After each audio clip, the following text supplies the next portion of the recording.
வெள்ளத்தின் பிற்பாடான சுகாதார பிரச்சினைகளை நாங்கள் பாதுகாத்து கொள்வதும் அதிலிருந்து எங்களை தவிர்ந்து கொள்வதும் மிக முக்கியமானதாகும்.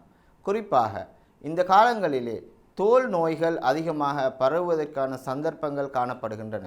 இன்று மக்கள் வீடுகளுக்கு சென்று அதிலே சுத்தப்படுத்துகின்ற வேலைகளிலே ஈடுபட்டு கொண்டிருக்கின்றீர்கள். இதன்போது நீங்கள் அதிகமான நேரம் நீரோடு உங்களை சம்பந்தப்படுத்தி கொள்கின்றீர்கள். நீரிலே மிக அதிகமான நேரம் நிற்கின்றீர்கள். உங்களுடைய ஆடை ஈரமானதாக காணப்படுகின்றது.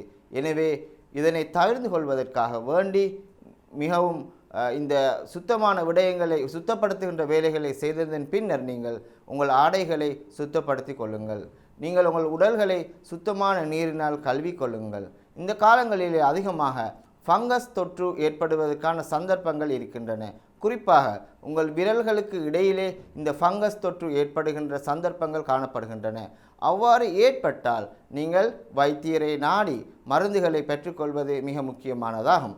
மேலும் நீங்கள் சுத்தப்படுத்தும் பொழுது உங்களுக்கு பாதுகாப்பான கால் செருப்புகளை அணிந்து கொள்வதும் பூட்ஸுகளை அணிந்து கொள்வதும் கையுறைகளை அணிந்து கொள்வதும் இவ்வாறான நோய்களிலிருந்து உங்களை பாதுகாத்து கொள்ள முடியும். மேலும் இந்த சந்தர்ப்பத்திலே பாக்டீரியா நோய்களும் அதிகரிக்கின்றன.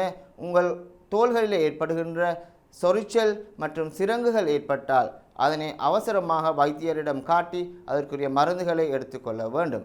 மேலும் முக்கியமாக நீங்கள் வைத்திய ஆலோசனை இன்றி கிரீம் போன்ற விடயங்களை பாவிப்பதை தவிர்த்து கொள்ள வேண்டும். காரணம், இந்த நேரங்களிலே நீங்கள் ஸ்டீராய்ட் போன்ற கிரீம்களை பாவிப்பதன் மூலமாக இந்த நோய் பரவுவதற்கான சந்தர்ப்பங்களும் நோய் அதிகரிப்பான சந்தர்ப்பங்களும் காணப்படுகின்றன. எனவே வைத்திய ஆலோசனை இன்றி எந்த மருந்துகளையும் நீங்கள் பயன்படுத்தக்கூடாது என்பதை நினைவில் வைத்துக் கொள்ளுங்கள்.